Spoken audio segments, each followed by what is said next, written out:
주는 정말 빅 위크입니다. 각종 엔비디아, 애플 기업 이슈부터 시작을 해서 6월 FOMC 그리고 5월 소비자 물가지수, 생산자 물가지수 정말 많은 시그널들을 저희가 포착을 해야 할 텐데요. 마켓 시그널과 함께 하시면 그 모든 신호들 잘 포착하실 수 있겠죠? 네, 바쁜 한 주가 될 것 같은데 일단 오늘 개장 상황은 어떨지 정말 궁금합니다. 지난주 금요일 뉴욕 증시가 약했던 만큼 해당 여파가 국내 증시에 그대로 불어올지 혹은 또 반전되는 모습으로 우리를 놀라게 해줄지 계속 이데일리 TV와 함께 보시면 좋을 것 같은데요. 일단 지난주 뉴욕 증시 분위기 먼저 확인해 보도록 하겠습니다. 마감 상황 전해주시죠. 네, 1부에서는 금요일 장에만 집중을 했다면 2부에서는 주간을 한번 정리를 해보도록 하겠습니다. 그래도 금요일 장 3대 주요 지수 체크를 하고 가야겠죠. 다우와 나스닥, S&P 500 지수 모두 강한 고용시장에 조금 놀라면서 소폭 하락하면서 마무리를 지었습니다. 그럼에도 불구하고 주간 기준으로는 상승 마감을 했습니다. 주간 기준 상승세 한번 같이 확인을 해보도록 하죠. 다우존스 지수가 0.29%가량 오름세를 보였고요. 나스닥과 S&P 500 지수 각각 2.38% 그리고 1.31% 강한 상승세를 보여줬습니다. 역시나 기술주가 강했다라고 볼 수가 있겠죠. 이 엔비디아가 새 AI 칩을 공개하면서 시총 3조 달러를 넘기는 그런 날이 있을 정도로 주가 상승세 굉장히 좋았기 때문에 기술주 중심으로 강한 매수세가 들어왔다라고 해석을 해볼 수가 있겠는데요. 애플 같은 경우에도 WWDC를 앞두고 꾸준하게 오르는 모습들을 보여줬었습니다. 메타도 특별한 이슈 없이 AI 훈풍에 올라타며 강세를 보였기 때문에 이 기술주 상승세가 두드러졌다라고 볼 수 있지 않을까 싶은데요. 주간 기준의 히트맵을 통해서도 이런 뚜렷한 흐름들 확인할 수가 있겠습니다. 주간 기준의 히트맵이 되겠습니다. 지금 보시면 M7 대형 기술주 일제히 초록불을 켠 것을 확인할 수가 있는데요. 지난주 마이크로소프트 2% 넘게, 애플도 2% 넘게 올랐고요. 엔비디아 역시나 강했습니다. 10.27% 강세를 보였고 그 옆에 브로드컴과 마이크론 테크놀로지도 각각 5.8%, 4.7% 반도체주 훈풍을 이어나갔습니다. 메타 같은 경우에도 특별한 호재성 이슈는 없었지만 꾸준히 오르면서 5.6% 강세를 보였고요. 아마존도 4.46% 오름세를 보였는데 아마존 웹 서비스에 대한 기대감이 강하게 작용한 것으로 보여집니다. 오라클과 어도비 이번 주에 실적 발표를 앞두고 있는데요. 지난주 큰 상승세를 기록을 했습니다. 오라클 같은 경우에는 7.45%, 어도비는 4.6% 강세였습니다. 반면 지난주 주간 기준으로 보자면 이 에너지 섹터 대체적으로 하방 압력을 가장 크게 받았다라고 볼 수가 있겠는데요. 수요 약화 전망에 국제 유가가 하락하자 에너지주도 동반 하방 압력을 받은 것으로 보여지고 있습니다. 이어서 금요일장에서 애널리스트들이 주목했던 종목들 한번 살펴보시죠. 이번 주 이런 종목들 한번 같이 주목을 해보면 좋을 것 같아서 정리를 해보려고 합니다. 일단 마이크로소프트 오펜하이머가 아웃퍼폼 의견을 유지했습니다. 하이브리드 클라우드를 지원하고 있는 마이크로소프트고 또 정보 보호에도 뛰어나다라는 점을 주목했습니다. 목표 주가 기존의 450달러에서 500달러로 상향 조정하는 모습들 나타났고요. 아마존은 TD코인이 아웃퍼폼 의견 유지했습니다. 아마존 웹 서비스 매출이 올해부터 2029년까지 연간 17.1% 성장할 것으로 기대된다라는 의견을 달았습니다. 니오 같은 경우에는 일부에서 특징주로도 저희가 확인을 해봤었죠. 모건 스탠리가 비중 확대 의견을 유지하고 있는데요. 현재 과매도된 상태다라는 분석 결과를 내놨습니다. 2분기 판매량 가이던스가 예상치에 부합했고 또 2분기 총마진 가이던스는 서프라이즈급이기 때문에 지금 눈여겨볼 만하다라는 의견을 달았습니다. 오라클과 어도비 이번 주 실적 발표를 앞두고 있죠. 각각에 대해서 미즈호가 매수 의견을 유지하고 또 도이체방크가 매수 의견 유지하고 있는데요. 오라클 같은 경우에는 동종업계 대비 38% 저렴한 수준에서 거래가 되고 있고 AI로 인한 잠재 성장력을 고려하면 지금 밸류에이션 굉장히 매력적이다라는 코멘트를 달았습니다. 어버디는 경쟁에 대한 우려로 주가가 압박을 받고 있는데 실적 발표를 앞두고 이런 점들은 긍정적으로 보인다라는 코멘트를 달았습니다. 관련된 종목들 이번 주에 어떤 흐름을 보일지 한번 체크를 해보시면 좋을 것 같습니다. 그리고 이번 주는 빅 위크입니다. 조금 전 사인에서도 살펴봤지만 계속해서 설명을 해드리면요. 현지 시간 10일 기준 엔비디아 10대1 액면 분할 가격으로 이제 거래가 시작될 예정입니다. 많은 매수세가 들어올 것으로 예상이 되고 있는 만큼 엔비디아 주가 상승세가 이어질 수 있을지 주목해볼 필요가 있을 것 같고요. 애플은 현지 시간 10일부터 14일까지 WWDC를 개최합니다. 여기서 AI 로드맵이 공개될 것으로 예상이 되는 만큼 기조연설을 전후로 해서 국내에서는 이 아이폰 수혜주가 움직일지 지켜보시죠. 그리고 현지 시간 11일부터 12일 이틀에 걸쳐서 FOMC가 진행이 되는데요. 기준금리 결정 그 자체보다는 향후 기준금리 전망에 대해서 알려주는 점도표에 주목을 하실 필요가 있을 것 같습니다. 그리고 12일 소비자 물가지수, 13일 생산자 물가지수가 공개되는 만큼 인플레가 둔화하고 있는지 연준이 좀 편안해할 만한 수준까지 내려오는지 지켜보실 필요가 있겠습니다. 이렇게 지난주 그리고 이번 주 어떤 일들이 있어질지 뉴욕 증시 정리를 해봤고요. 이어서 월가의 전략가를 만나보도록 하겠습니다. 지난주 시장에 대해서 혼란스러운 시장이었다라는 분석을 했습니다. 함께 들어보시죠.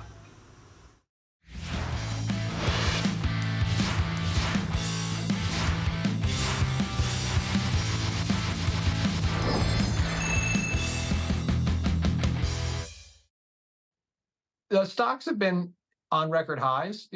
I think today was a little bit of news coming from the unexpected job gains, the unexpected tick up in unemployment, plus a handful of it's been kind of a crazy week of highs, and everyone needed a break. Put on top of that, Keith Gills decides to make an appearance again, and the market just decided, you know what, ending the day not too far off of zero was kind of a fair way to end this part. And don't forget, we're going to the summer season where things just get a little slower. So I think we should expect more of this sort of behavior for the next few weeks.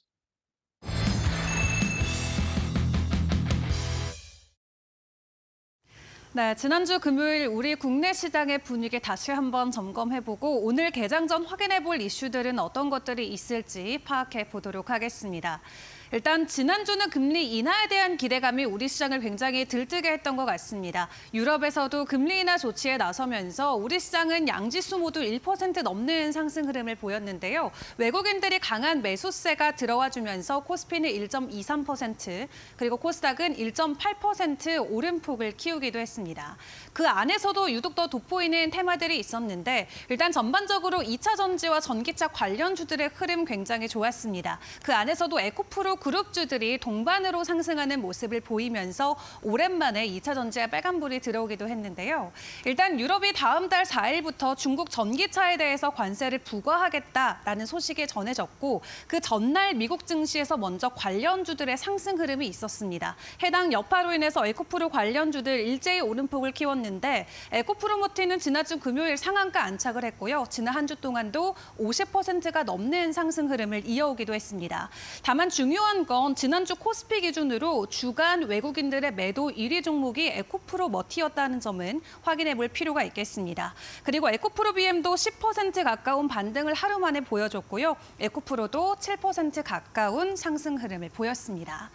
그리고 또 시추 관련주들도 일단 오름폭을 보이긴 했습니다. 지난주 금요일 기자회견이 있었죠. 액트지오 고문의 브리핑이 있었는데 일단 석유 있을 가능성이 크다. 그리고 우리가 확인할 수 있는 방법은 오직 시추뿐이다라고 이야기를 하면서 시추 관련돼 있는 기업들이 오름폭을 키웠습니다.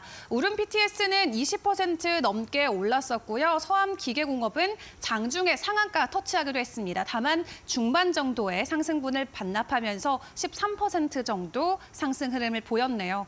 다만 테마주로 묶였던 여러 가지 관련주들은 일제히 하락하는 모습이 나왔기 때문에 변동성은 계속해서 지켜보셔야 될 것 같습니다.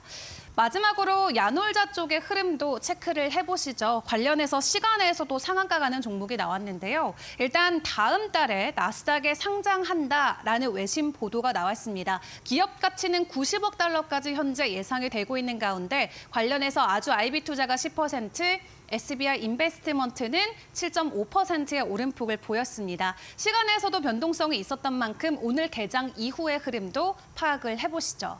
그럼 오늘 우리가 개장 전 확인해 볼 이슈들은 어떤 것들이 있을까요? 크게 두 가지 이슈 확인을 해보도록 하겠습니다. 최근 우리가 초점을 국내만 놓고 봤을 때 시장이 굉장히 혼란스럽다라는 모습 느껴볼 수 있을 것 같습니다. 크게 두 가지 이슈로 확인해 볼 수 있겠는데요. 일단 액트지오의 상황 먼저 파악을 해보시죠. 지난주 금요일에 이 액트지오 고문의 기자회견이 있었습니다. 90분 동안 진행이 됐는데 그럼에도 불구하고 관련주들 전반적인 밸류체인에서는 가격 하락이 나왔었죠. 다만 고문은 동해심의 유망성이 상당히 높다라고 재확인을 해주면서 석유와 가스가 있을 모든 요소를 갖췄다라고 평가를 했습니다. 다만 중요한 건 액트지오 회사 자체에 대한 의문성이 계속 커지고 있다라는 게 될 텐데 액트지오가 4년 동안 영업세를 내지 않았다라는 부분이 다시 한번 부각이 됐습니다. 이를 놓고 어제 석유공사에서는 본격적인 공시를 통해서 오해가 있었다, 용역 계약을 할 수 있는 상황이었기 때문에 우리는 진행했다라고 일단 이야기를 전해오기도 했는데요. 하지만 그 외에도 다양한 부분에서의 의구심은 사그라들고 있지 않은 상황입니다. 석유 매장량과 관련된 산출 근거도 아직까지 미공개 상황이기 때문에 국민적인 의구심이 계속 강해지고 있는 상황인데요. 일단 실체 자체뿐만 아니라 선정 과정 그리고 성공률의 추정 근거까지 지금까지 확실시하게 되는 데이터가 하나도 공개된 게 없다라는 부분에서 많은 분들이 또 실망감과 불안감을 키워가는 모습인 것 같습니다. 관련주들 일제히 지난주 금요일에 폭락 흐름이 나왔는데 종가 현황 어떠했을지 함께 확인을 해보시죠. 굉장히 강하게 오름폭을 키웠던 종목들이 모두 두 자릿수 이상의 하락폭을 지난주 금요일에 연출했습니다. 화성밸브는 20% 가까이 내림폭을 키웠고요. 하이스틸도 11%의 내림폭을 보이기도 했습니다.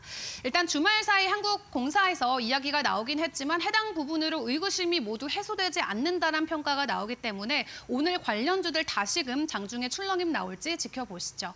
두 번째 이슈로 넘어가 보도록 하겠습니다. 이어지는 두 번째 이슈는 어제 뉴스 전면을 다뤘던 소식이었죠. 대한의사협회 이슈 확인을 해보셔야 될 것 같습니다. 일단 대한의사협회가 오는 18일부터 전면 휴진에 들어간다라는 선언을 결국 내놓게 됐습니다. 그 안에서도 73.5%가 휴진을 통해서 집단 행동에 들어가겠다라는 것에 찬성했다라고 하고요. 정부 같은 경우는 복귀하는 전공의들의 행정처분을 중단하겠다라고 발표했지만 의사들은 중단이 아닌 취소로 확실히 해줘야 된다라고 이야기를 하고 있습니다. 뿐만 아니라 파급력을 더 높이기 위해서 오는 17일부터 서울대병원 이 교수들이 휴진을 하는데 그 다음 날 전면 휴진에 들어간다라는 입장이고요. 일단 의협 쪽에서도 정부 쪽에서도 서로 양보하지 않는 강대강 구조가 계속 이어지고 있는 만큼 관련주들이 일단 되려 주가는 수혜를 받으며 오르는 모습을 보이고는 있는데 오늘 해당 이슈로 다시금 변동성 나올지 확인해 보셔야겠습니다. 지난주 금요일 원격 진료 관련주들의 흐름 어떠했는지 확인해 보시죠. 모두 좋았습니다. 서울대에서 먼저 교수들이 17일부터 전면적으로 중단하겠다는 소식이 나오면서 이미 지난주 금요일에서도 관련주들이 두 자릿수 이상의 상승 흐름 받아간 종목들 나왔는데요. 뿐만 아니라 여기서 의협까지 18일 전면 중단하겠다라는 이슈가 더해진 만큼 관련주들 추가적으로 상승할 수 있을지 체크해 보셔야겠습니다. 국내 시장에서 이렇게 혼란스러운 이슈들이 이어지고 있는 가운데 일단 고용 지표를 통해서 뉴욕 증시가 하락했다라는 부분, 오늘 국내 증시에 어떻게 작용될지 해당 부분까지 확인해 보시죠.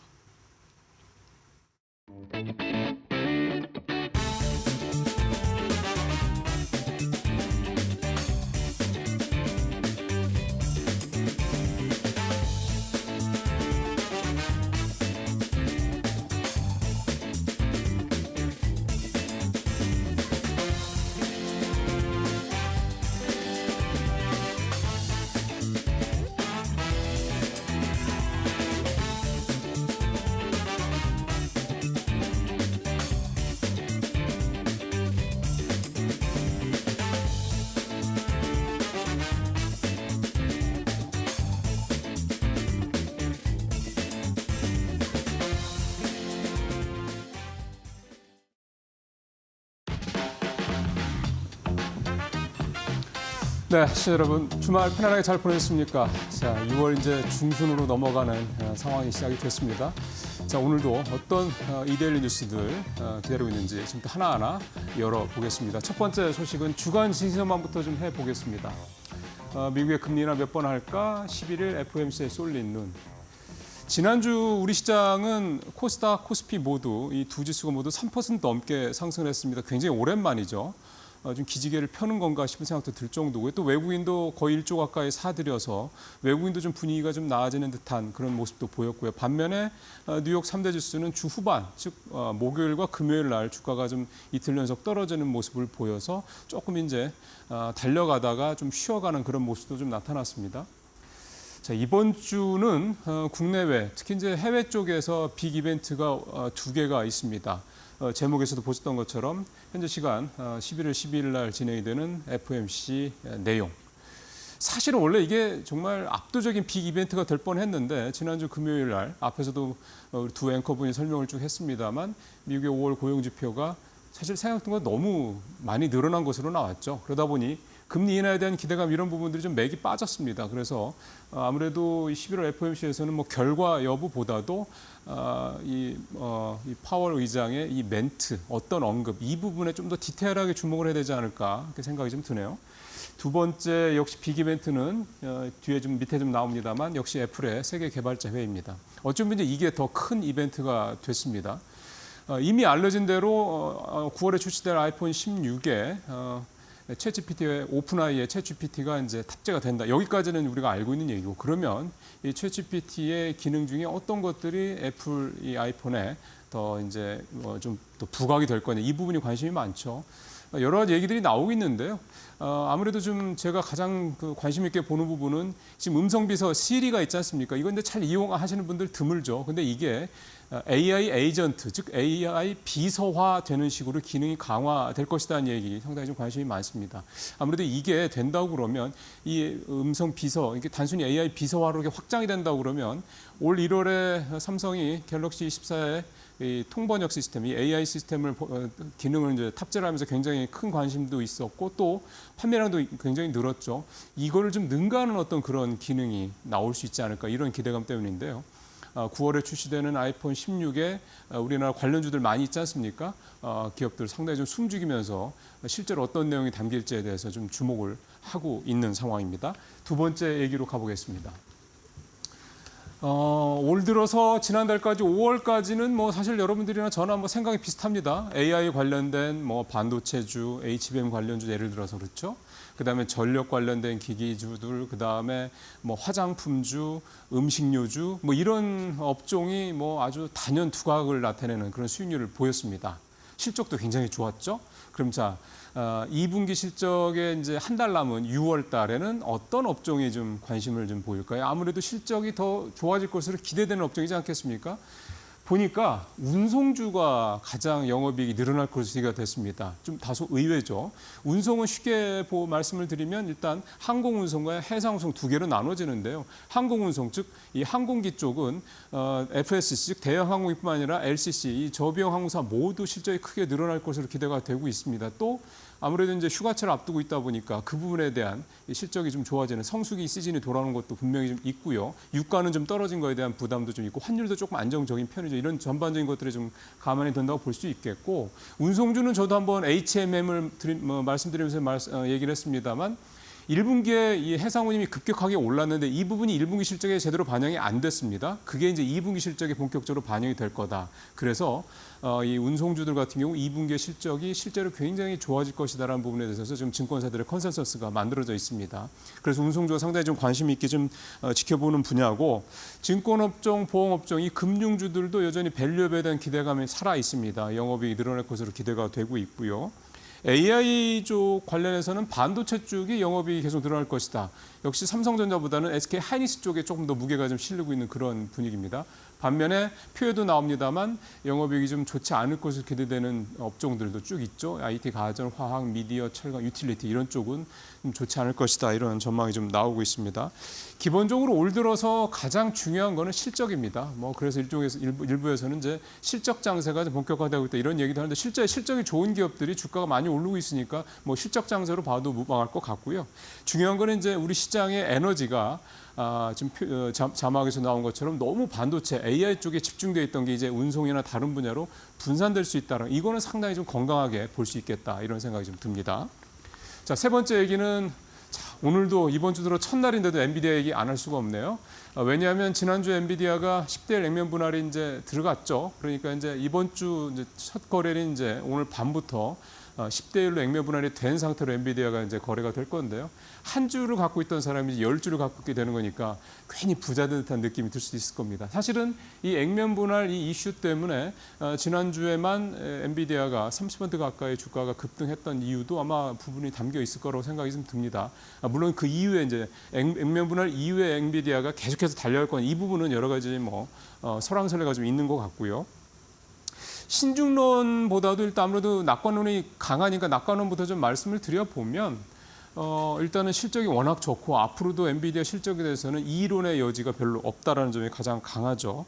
여기에서는 앞에서 우리 정 앵커 말씀하신 대로 1,500달러까지 목표가를 올리는 그런 증권사도 좀 나오고 있는 상황이고요. 또 하나가 애플과 아마존에 이어서 이제 이번 액면 분할을 하면서 엔비디아도 다우지수에 이제 합류를 합니다. 다우지수 합류되면 기관 투자들의 매수가 늘어날 수 있는 여지가 있다는 점도 역시 호재로 예상이 되는 부분들인데요. 신중론도 좀 있는 게 몇 가지 됩니다. 하나는 일단 젠슨 황 CEO가 내년 3월까지 1분기까지 60만 주의 자사주를 매도하게 돼 있습니다. 아시는 것처럼 경영자가 자사주 매도하는 것은 시장에서는 악재로 보여지는데 이건 사실 예고된 거기 때문에 이게 악재로서 가치가 있느냐는 좀 지켜볼 필요가 있을 것 같고요. 단기 급등한 거 이거는 이미 잘 알고 계시는 거고 또 하나가 엊그제 지난주에 말씀드린 것처럼 미국 정부가 반독점 조사에 들어갔다라는 점 이런 어떤 좀 부분들이 있어서 그런지 엔비디아에 대한 공매도 규모가 340억 달러까지 늘어났다고 그러네요. 가장 크죠. 이런 것들이 실제로 어떻게 작용할지 궁금한데 사실은 공매도가 요즘 미국에서 별로 인기가 없어서 얼마나 이게 악영향을 미칠지 악재로서 영향을 미칠지는 좀 지켜봐야 될 것 같습니다. 엔비디아의 우리 사학개미가 올 들어서만 2조 원 넘게 매수를 했습니다. 지금 가장 많이 갖고 있는 테슬라보다는 이제 넘어섰죠. 엔비디아가 가장 보유를 많이 하고 있는 종목이기도 하고요. 대부분 아마 단기 몇 달 이렇게 수익 내려고 투자하신 분들이 아니실 거라고 생각을 합니다. 거의 자식한테 물려줄 거라고 투자하시는 분들도 많다고 하니 그런 장기적인 전망을 믿고 투자하신 만큼 편안하게 기다리시는 게 어떨까 싶습니다. 자, 오늘의 마지막 소식은 산업 쪽에서 현대차 얘기를 좀 준비를 했습니다. 제목에서 보시는 것처럼 현대차가 모비스 수소연료제 사업을 인수를 완료를 했다. 생태계 구축 속도 내겠다. 이 얘기인데요. 한마디로 말씀을 드리면 현대차가 그룹 내 분산돼 있던 수소 관련 사업을 현대차 하나로 집중을 했다. 이 얘기입니다. 흔한 말로 일관 시스템을 이제 구축했다. 이런 얘기가 되는 거죠. R&D부터 시작해서 생산까지입니다. 왜 그럼 현대차가 일관 시스템, 수소 관련해서 일관 시스템을 구축을 했느냐? 지금 현대차 상황이 별로 좋지 않습니다. 수소 관련된 사업이요. 왜냐하면 일단 원래는 현대차가 전 세계에서 수소차를 가장 많이 규모가 많지는 않지만 수소차 판매량 1위였는데 이걸 올 1분기에 도요타에 밀려서 2위로 내려갔습니다. 또 하나는 상용차가, 즉 버스라든가 트럭까지 포함한 사용차분까지 했을 때 올 들어서 1분기에 중국에 밀렸습니다. 그러니까 이 글로벌하게 현대차가 수소차 관련돼서는 선두주자였다. 이런 얘기들이 있었는데 이런 인식이 지금 올 1분기에 좀 무너지고 있는 거죠. 현대차로서는 좀 위기의식을 느낄 만합니다. 그래서 현대차는 이렇게 일관 시스템을 구축을 해서 의사결정 시스템도 좀 뭔가 좀 집중을 하고 이런 걸 통해서 좀 국내외를 해서 이 수소와 관련된 부분에 대한 확장성을 가져가겠다. 이게 이번에 일관 시스템을 구축하게 된 배경으로 해석이 되거든요. 그러면 현대차가 수소 관련돼서 좀 어떤 계획을 갖고 있느냐. 내년에 상당히 집중이 되어 있습니다. 일단 최근 한 8년 가까이 후속 모델이 나오지 않는 이 수소 전기차. 이 넥소의 후속 모델이 내년에 나옵니다. 이거 상당히 좀 기대를 좀 모으고 있죠. 그다음에 현대차가 1년에 만드는 수소버스가 한 1,000대 정도인데 이거를 내년에 3,000대까지 대폭 늘립니다. 그래서 아마 수소 버스 부분에서도 내년에 흑자 전환 예상이 되고 있고요. 수소 발전, 수소 트램, 항만, 선박, 미량 모빌리티까지 이 비차량 부분까지 좀 사업을 다각할 계획을 갖고 있습니다. 하나 빠져 있는 게 이 연료, 즉 수소입니다. 이제 지금 이 그린 수소, 즉 탄소 배출이 없는 상태에서 만들어낸 그린 수소는 중국이 좀 압도적이거든요. 이 수소 부분, 즉 이 수소 그 그린 수소 부분, 연료 부분에 대한 부분을 현대차가 앞으로 어떻게 가져갈 것이냐, 중국 업체들과 제휴를 할 것이냐, 독자적으로 뭔가를 할 것이냐, 이 부분에 대한 부분이 앞으로 상당히 좀 주목되는 현대차의 수소 관련돼서는 주목되는 부분이다 이렇게 볼 수가 있겠습니다. 자, 오늘 여기서 마치도록 하겠습니다. 고맙습니다.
네, 마켓 비하인드로 이어가도록 하겠습니다. 오늘은 유진투자증권 김영재 이사와 이야기 나눠보겠습니다. 이사님 어서 오세요. 네, 안녕하십니까?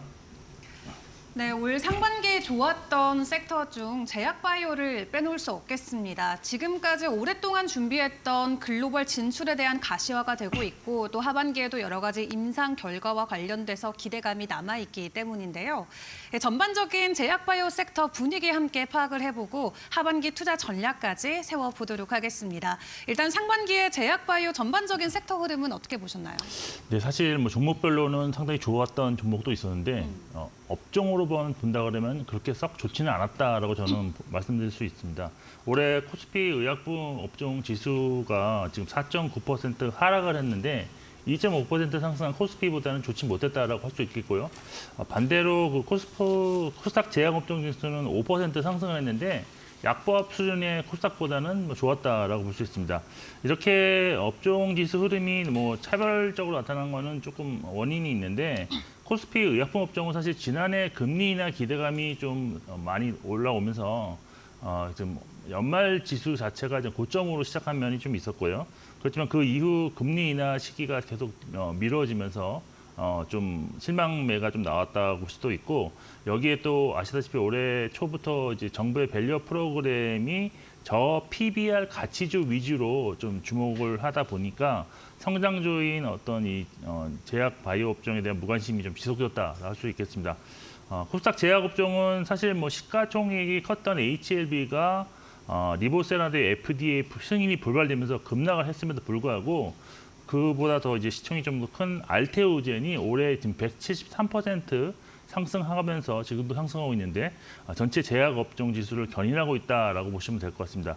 그런데 지금 기간을 조금 압축해서 좀 살펴보면 6월만 놓고 좀 본다면 코스피 의약품 업종도 55.3% 상승하고 제약 업종도 2.8% 상승해서 전체 지수 대비 좀 좋은 흐름을 보이고 있는데, 아무래도 미국 물가 지표가 둔화되는 그런 모습과 고용 지표도 좀 나빠지면서 미국 30년물 국제 금리가 4.6%에서 4.2%로 좀 급락하는 모습이 나오면서 성장주인 어떤 바이오 업종에 대한 투자 심리 호전이 되었고, 이런 현상은 지금은 이제 다시 또 금리가 조금씩 올라가는 모습이 나타나고 있지만 하반기에는 좀 더 금리가 이제 확실히 떨어질 것으로 보이기 때문에 좀 더 떨어지지 않을까라고 지금 예측하고 있는 그런 상황입니다. 네, 코스피보다는 코스닥 쪽에서의 관련주의 흐름이 훨씬 좋았다라고 평가를 해주셨는데, 그렇다면 이제 하반기에 우리가 기대되는 모멘텀들과 투자 전략들도 확인을 해봐야겠습니다. 뭐 대표적으로 금리 인하가 있겠지만 그 외에도 제약바이오주에게 힘이 되어주는 모멘텀들, 상승 동력들이 있을까요? 네, 상승 동력도 있고 뭐 조금 부정적인 것도 있는데, 일단 가장 크게 좀 먼저 고려되실 거는 지금 하반기에는 미국이 지금 대선에 들어가는 그런 기간이기 때문에 업종 간 영향력을 많이 고려하시면서 투자 전략을 좀 수정하실 필요가 있다라는 것인데요. 일단 미국 대선에서 제약 바이오 업종은 다른 산업과는 달리 민주당과 공화당의 입장 차이가 크지 않은 것이 좀 특징인데요. 두 후보 중에 누가 대선에 당선된다 하더라도 미국의 의료 비용 감축, 미국 중심의 공급망 재편, 그리고 대중국 제재는 유지될 가능성이 높습니다. 그렇지만 역사적으로 볼 때 대선 기간에 좀 미국 헬스케어 섹터는 좀 부진한 흐름을 기록했는데 아무래도 그 경선 기간 유권자들의 표심을 얻기 위해서 의료 비용 절감 관련한 내용이 많이 나오기 때문에 할 수 있어서 하반기 이제 전반적인 섹터 상승보다는 재료를 보유한 개별 종목 위주의 투자가 유리할 가능성이 있다라고 보고 있습니다. 그리고 지금 최근 관심을 갖고 지켜본 생물보안법이라는 것이 있는데요. 이것도 역시 장기적으로 국내 기업들의 수혜가 예상되는 이슈인데 여기서 생물보안법이란 미국에서 이제 일부 중국 바이오 기업과의 거래 제한을 규정하고 있는 법안입니다. 법안에 따르면 미국 행정기관은 의료 생명공학 업체와 계약을 맺을 수 없고요. 일반 기업은 정부 펀딩을 해당 업체와의 계약에 사용할 수 없고 만약 위반할 경우에는 펀딩에서 제외되고 있음을 명시하는데 미국 다수의 바이오텍이 펀딩을 받고 있는 상황에서 법안이 제정될 경우에는 헬스케어 업체들 전반에 영향을 미칠 것으로 보이고 현재 그 상원과 하원을 통과하고 연내 법제화가 예상되고 있는 상황입니다. 법안에 포함된 중국 업체가 주로 유전체 분석과 위탁 생산 개발을 담당하는 CDMO 업체로서 현재 미탁 중인 계약에 대해서는 8년간의 유예 기간을 제공할 것으로 보여서 중국 외 기업의 수혜가 당장은 뭐 크게 발생하지는 않겠지만 중장기적으로는 중국 업체들의 점유율을 뺏어오는 업체들이 많이 나타날 수 있음을 좀 주시해야 될 것입니다. 그리고 이제 또 인구 고령화와 관련해서 의료비 증가가 나타나고 있다는 것도 주목하셔야 될 이슈인데 사실 인구 고령화는 거의 모든 선진 국가에서 진행 중이다라고 보시면 되는데 통계적으로 보면 전 세계에서 지금 노인 인구의 규모와 비율이 모두 증가하고 있다. 1950년에 65세 이상 인구가 5.13%였는데 지금 2022년에는 2배가량 증가한 9.82%를 기록했고 또 2030년에는 이것이 11.7%까지 증가할 것으로 예상되고 있습니다. 주목할 만한 점은 한국의 경우에는 65세 이상 인구 비중이 2021년 이미 16.6%로 전 세계에서 지금 고령화가 가장 빠르게 진행 중인데 한국과 같은 고소득 국가에서의 빠른 고령화로 인해서 건강을 위한 의료비 증가 속도 역시 지금 정말 빠르게 진행되고 있다는 점도 전반적인 그 바이오 헬스케어 산업의 긍정적인 이슈다라고 보시면 될 것 같습니다. 그리고 이제 제약 바이오 업종을 볼 때 AI 의료기기 필요성이 높아지고 있다는 점도 좀 주목하셔야 되는데 이미 미국에서는 인공지능과 또 기계학습 기반의 의료기기 882건이 FDA 승인을 받았고 관련 매출도 좀 지속적으로 증가하는 추세에 있는 상황입니다. 특히 진단을 할 때 난이도가 높음에도 불구하고 빠른 진단이 필요한 질환에 대한 필요성이 더 높아지고 있다라고 보시면 될 것 같은데요. 물론 아직은 의사의 진단을 보조하는 도구로서 사용되고 있지만 AI 의료기기 진입장벽이 지금 지속적으로 낮아지고 있기 때문에 향후에도 필요도는 훨씬 더 높아질 것으로 좀 볼 수 있습니다. 최근 그 밖에 이제 좀 주목해야 할 만한 이슈로는 글로벌하게 가장 빠른 매출 증가세를 보이고 있는 비만 치료제와 또 국내 기업들의 빠른 성장세가 나타나고 있는 미용 관련한 의료기기 수출 역시 좀 하반기에 주목해야 하는 이슈라고 볼 수 있겠습니다. 네, 금리 인하 이외에도 미국의 대선이라던가 미중의 견제, 그리고 AI, 또 인구의 변화가 제약바이오주에게는 하나의 투자 모멘텀이 될 수 있다 설명해 주셨습니다. 그럼 조금 더 구체적으로 투자 전략도 받아보도록 할 텐데요. 이런 여러 가지 성장 모멘텀이 있는데 저희는 어떤 투자 전략을 세워보는 게 좋을까요? 네, 일단 투자 전략에 앞서서 가장 먼저 좀 생각해야 되는 것은 하반기에 그러면 과연 금리 인하가 언제 시작될 것인가에 대해 좀 보셔야 되는데 사실 가능성은 뭐 거의 대부분 뭐 아시다시피 뭐 높다고 할 수 있습니다. 인하 가능성. 근데 CME 패드워치에서 보여주는 금리 인하 실시 시작 확률이 지금 9월하고 11월이 거의 동일한 수치를 기록하고 있어서 정확하게 특정한 시기를 뭐 딱 꼬집어서 말씀드리기는 좀 어렵다라고 보이고, 또 여기에 금리 인하로 파급되는 영향력과 관련해서도 확실한 예측을 하기에는 좀 어려운 상황이기 때문에 사실 올해 상반기 제약 바이오 업종 흐름과 유사한 흐름이 하반기에도 이제 이어질 가능성이 또 있다. 그래서 확실한 모멘텀을 보유한 기업들 위주의 주가 상승이 상대적으로 좀 확실하지 않을까라고 예상을 해볼 수 있겠습니다. 이와 같은 예상 흐름을 근거해서 일단 투자 전략을 좀 더 세워보면 확실한 실적 성장의 근거를 보유하고 있는 종목, 그리고 신약 개발 임상 결과 발표 및 신약 허가 같은 R&D 모멘텀이 존재하는 개별 종목 위주의 접근이 하반기 시장에서는 선호할 수 있다라고 볼 수 있겠습니다. 특히 하반기에는 국내 헬스케어 기업들의 글로벌 성과가 좀 돋보이는 시기가 될 것으로 보고 있는데, 이벤트 성공이 어떤 뭐 결과 여부에 따라서는 매출 전망이 정말 한 단계 높아지는 그런 종목들이 많이 발생할 것으로 예상하고 있습니다. 이런 점을 종합해서 이제 결론을 내본다면 앞서 소개해드린 현재 제약 바이오 섹터 내 관심을 가질 수 있는 여러 가지 재료들로 종목군을 다시 좀 소분류하신 다음에 그 안에서 투자 유망 종목을 선별하시고 그 이후 그 개별 종목이 보유한 일정에 맞춰서 투자하시는 그런 전략이 좀 하반기 맞춤형 유효 전략이라고 판단을 하고 있습니다.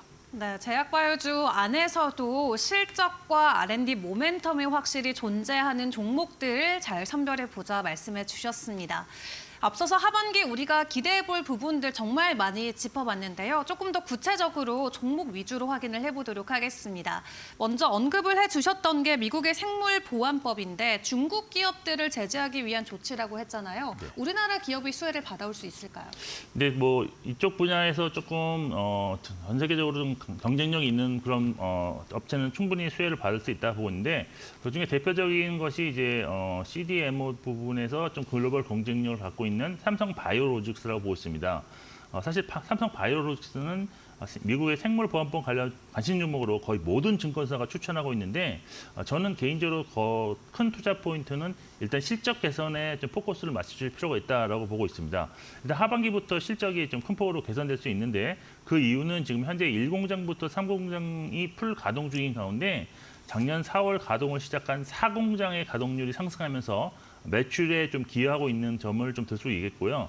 여기에 이제 내년에는 본격적인 휴미나 바이오 시밀러의 그런 시장 침투가 기대됨에 따라서 바이오 시밀러 사업의 수익성이 가시화될 수 있을 것으로 보고 있습니다. 일단 공장 관련돼서 말씀드리면 18만 리터 규모의 4공장 매출이 하반기를 시작으로 내년에는 본격적으로 매출이 지금 발생될 것으로 예상되고 있고요. 또 내년 4월 가동을 목표로 지금 증설 중인 5공장 역시 선제적 투자로 인식되면서 향후 예상되는 수요 증가에 가장 빠른 대응이 가능할 것으로 기대할 수 있겠습니다. 참고로 지금 삼성 바이오로직스는 2032년까지 7조 5천억 원을 투입해서 18만 리터 규모의 공장 4곳을 증설할 계획을 가지고 있습니다. 미국 생물보안법 관련해서 이제 올해 법안 통과 이후에 신규로 진행되는 어떤 계약에 대해서는 삼성 바이오로직스를 선택하는 위탁사들이 생겨날 수 있겠지만, 기존 계약의 경우에는 이제 8년간의 유예 기간이 있기 때문에 결국 중장기 관점에서 좀 접근을 하셔야 된다고 보고 있습니다. 그리고 이제 삼성 바이오로직스 같은 경우가 위탁 생산에 비해서 상대적으로 매출 비중이 크지 않은 위탁 개발이라는 뭐 CDO 사업 확대를 위해서 좀 노력을 하고 있다는 점이 좀 포인트라고 볼 수 있는데, 뭐 아직 초기 단계라고 할 수 있는 항체 약품 적합제인 ADC 공장을 중축하고 리가켄 바이오와 ADC 개발을 위한 CDO 계약을 좀 체결했고요. 또 ADC 요소기를 갖춘 업체들을 전략적으로 이제 투자를 하는 모습을 보이면서 CDO에 상당히 좀 공을 들이고 있는 모습인데요. 미국 생물보안법으로 인해서 글로벌 CDO 절대 강자인 중국 우시 바이오로직스의 점유율 하락 가능성이 높기 때문에 삼성 바이오가 이 분야에서 선전한다면 장기적으로 좀 성장성 확보가 가능하다는 점도 상당히 좀 긍정적인 투자 포인트로 전환될 가능성이 높다고 보고 있습니다. 네, 미국 생물보안법 관련해서 중장기적으로 수혜를 받아갈 수 있는 대표적인 종목 삼성 바이오로직스 함께 꼼꼼하게 체크해봤습니다. 자, 그리고 제약 바이오 하면 요즘 가장 핫한 게 바로 비만 치료제가 아닐까 싶은데요. 또 여름이 다가오고 있는 만큼 수요와 관련돼서 다시 한번 또 불이 붙을 수 있다라는 관점들도 존재하는 것 같습니다. 국내에서도 2월 정도에 관련주로 ETF 출시가 됐었고 일단 해외 기반으로 많이 움직이고 있긴 하지만 국내에서도 굉장히 뜨거운 관심을 받고 있는데 비만 치료제만 놓고 봤을 때는 저희가 어떤 기업을 공략해 보는 게 좋을까요? 네, 사실 전통적으로 비만 치료제 하면은 뭐 여러 가지 종목이 있는데 그중에서 가장 대표적인 건 한미약품을 가장 많이 꽂을 수밖에 없습니다. 한미약품 같은 경우는 6월 21일부터 미국에서 개최되는 당뇨학회에서 지금 신기로 개발 중인 장기 지속형 3중 작용 비만 치료제 전임성 모델 결과를 발표할 예정인데요. 여기에는 뭐 체중 감량 및 혈당 조절, 신부전증, 심혈관, 신장 관련 결과가 포함됩니다. 현재 지금 주가가 좀 단기적으로는 좀 하락한 면이 있기 때문에 저는 임상 결과와 관계없이 당뇨학회 전후로 주가 변동성 확대 가능성 있다고 일단 보고 있습니다. 또 다른 투자 포인트로 볼 수 있는 점은 한미약품이 지금 신규 비만 치료제 이외에도 추가적으로 신약 개발 진행 중인 약물이 있다는 점이라고 볼 수 있겠는데요. 즉 그 중에서도 이제 글로벌 제약사인 MSD의 기술 이전되어서 비알코올성 지방간 치료제 신약으로 개발되고 있는 듀얼 아고니스트와 주1회 피하 주사 비만체레인 에페클레나타이드 국내 3상을 좀 진행하고 있는데 이처럼 다양한 파이프라인을 보유한 점도 향후 신약 개발 가능성을 높이는 요인을 할 수 있겠습니다. 실적 측면에서 본다면 사실 2022년부터 북경 한미의 좋은 실적을 기반으로 지속적으로 지금 실적 개선이 이루어지고 있는데 근데 주가는 올해 지금 16% 정도 하락을 해서 2022년 수준에 지금 머무르고 있습니다. 그래서 지금 현재 PER 한 21배 수준의 과거 대비로는 상당히 저평가된 밸류에이션 수준을 보여갔다는 매력이 있다는 점도 참고하시면 좋을 것 같고요. 그리고 두 번째로 관심 종목은 이제 펩트론이라는 종목인데요. 펩트론은 뭐 다들 아시는 알테오전과 비슷한 기전 기술을 보유하고 있는데 약효가 좀 오랜 기간 지속되는 펩타이드 지속형 기술을 좀 보유하고 있는 그런 기업입니다. 이 기술을 비만 치료제에 이용할 경우에 일주일에 한 번 주사가 아닌 한 달에 한 번 주사로 일정한 약효 유지가 가능해지는데요.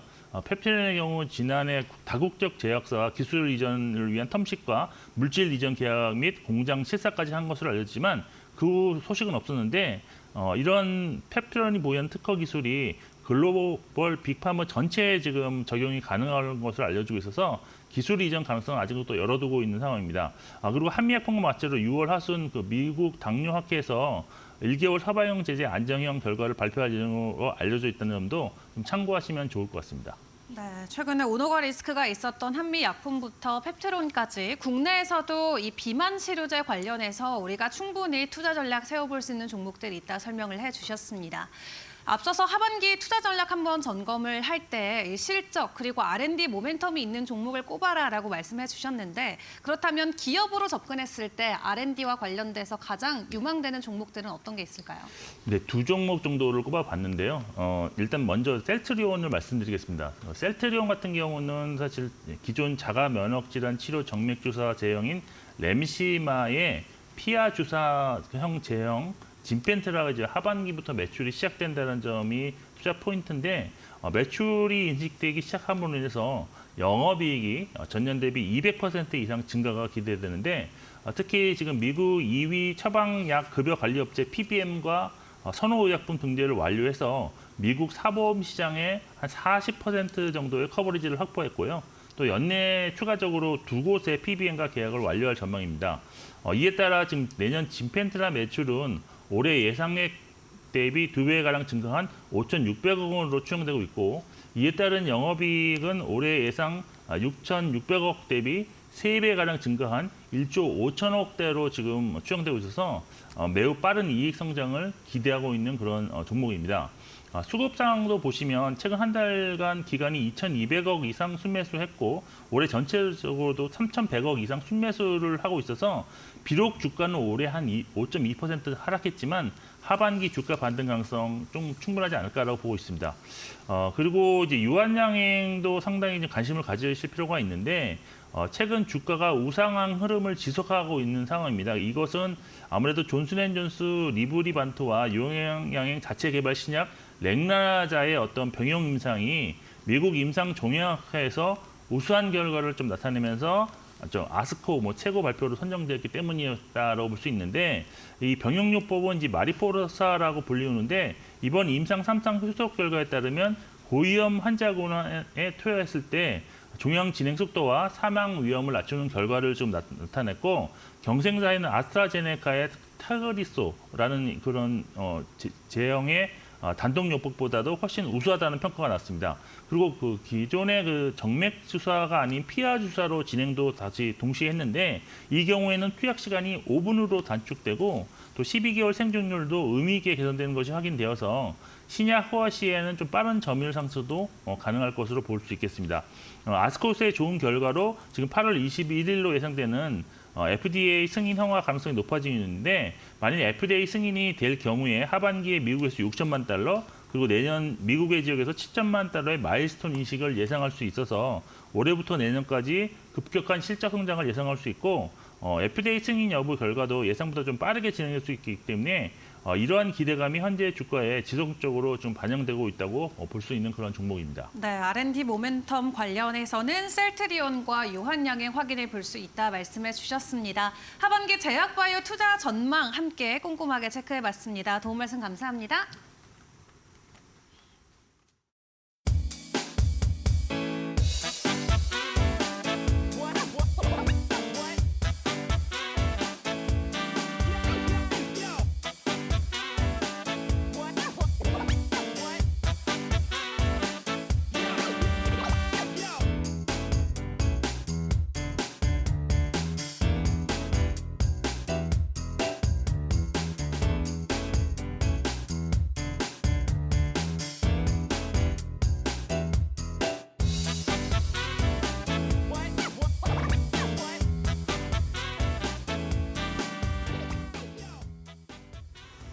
오늘 마켓 시그널 국내외 여러 가지 신호들로 가득 채워봤습니다. 지금 뉴욕 증시 선물 시장에서 3대 주요 지수는 소폭의 오름세를 보이고 있는데요.